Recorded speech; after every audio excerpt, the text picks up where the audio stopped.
بسم اللہ الرحمن الرحیم۔ السلام علیکم ناظرین، میں ہوں جی ایم جمالی اور آپ دیکھ رہے ہیں ڈیجیٹل کے سب سے بڑے چینل نیوز پاکستان کا پروگرام اے ٹو زی۔ ناظرین، اہم خبر ہے کہ سیکیورٹی فورسز اور قانون نافذ کرنے والے اداروں کے خیبر میں انٹیلیجنس بیسڈ آپریشن میں 22 خوارج ہلاک کر دیے گئے۔ آئی ایس پی آر کے مطابق آپریشن 21 اپریل کو کیا گیا تھا، جس میں فائرنگ کے تبادلے میں 22 خوارج مارے گئے۔ آئی ایس پی آر کا کہنا ہے کہ گرفتاری کے خوف اور بزدلی کے باعث خوارج نے اندھا دھند فائرنگ کی زد میں آ کر ایک 10 سالہ معصوم بچہ بھی شہید ہو گیا۔ پاک فوج کے شعبہ تعلقات عامہ کا کہنا ہے کہ ہلاک خوارج سے اسلحہ اور گولہ بارود بھی برآمد کیا گیا ہے۔ خوارج علاقے میں متعدد دہشت گرد کارروائیوں میں ملوث تھے۔ علاقے میں موجود مزید کسی بھی خارجی کے خاتمے کے لیے سرچ اور کلیئرنس آپریشن جاری ہے۔ جی ناظرین، دوسری جانب پاکستان بھر میں اس وقت لوڈ شیڈنگ کا سلسلہ جاری ہے اور کراچی، اسلام آباد اور لاہور سمیت ملک بھر میں لوڈ شیڈنگ اپنے عروج پر ہے۔ کراچی کے بعض علاقوں میں 14 گھنٹے کی لوڈ شیڈنگ کی جا رہی ہے، جبکہ سندھ کے دیگر شہروں کا حال بھی اس سے مختلف نہیں ہے۔ لوڈ شیڈنگ کی سب سے بڑی وجہ عالمی منڈی میں بڑھتی ہوئی قیمتیں ہیں۔ بجلی کی لوڈ شیڈنگ کی وجہ سے ملک بھر کے عوام میں شدید بے چینی پائی جاتی ہے۔ ادھر پاور ڈویژن کا کہنا ہے کہ تربیلا ڈیم سے پانی کے اخراج میں اضافے سے پن بجلی کی پیداوار بڑھی۔ ترجمان پاور ڈویژن کے مطابق پیک ٹائم میں پن بجلی کی پیداوار 5800 میگا واٹ ریکارڈ کی گئی۔ ملک کی پن بجلی کی مجموعی صلاحیت 11500 میگا واٹ ہے۔ پاور ڈویژن کے ترجمان نے بتایا ہے کہ پن بجلی بڑھنے سے نیشنل گرڈ میں استحکام آیا ہے۔ گرڈ استحکام ہونے سے 500 میگا واٹ اضافی بجلی ترسیل جاری ہو سکی ہے۔ جنوبی علاقوں سے بجلی کی ترسیل میں 100 میگا واٹ اضافہ ہوا ہے۔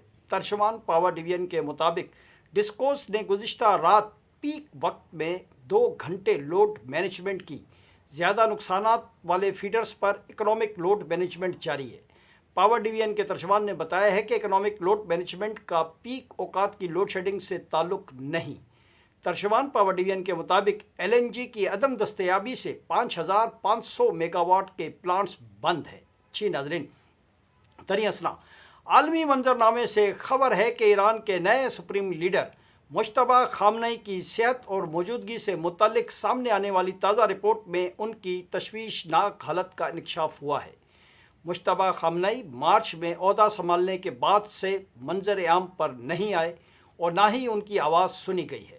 رپورٹس کے مطابق اس وقت ایران میں سیکیورٹی، جنگ اور سفارتکاری کے اہم فیصلے پاسداران انقلاب سے وابستہ کمانڈرز اور ان کے قریبی حلقے کر رہے ہیں۔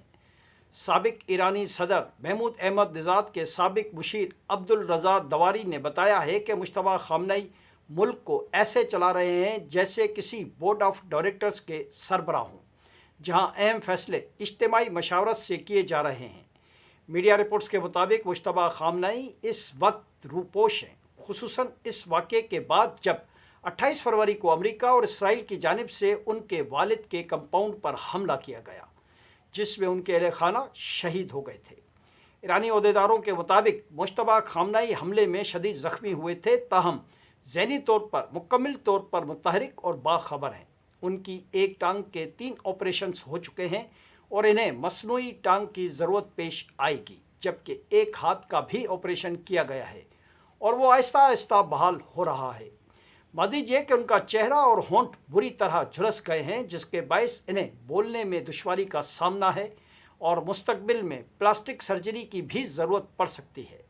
بین الاقوامی میڈیا کے ذرائع کے مطابق مجتبیٰ خامنئی کسی ویڈیو یا آڈیو پیغام میں اس لیے سامنے نہیں آئے تاکہ کمزور یا غیر محفوظ نظر نہ آئیں، تاہم وہ تحریری بیانات ضرور جاری کر رہے ہیں جو سرکاری ٹی وی پر نشر کیے جاتے ہیں۔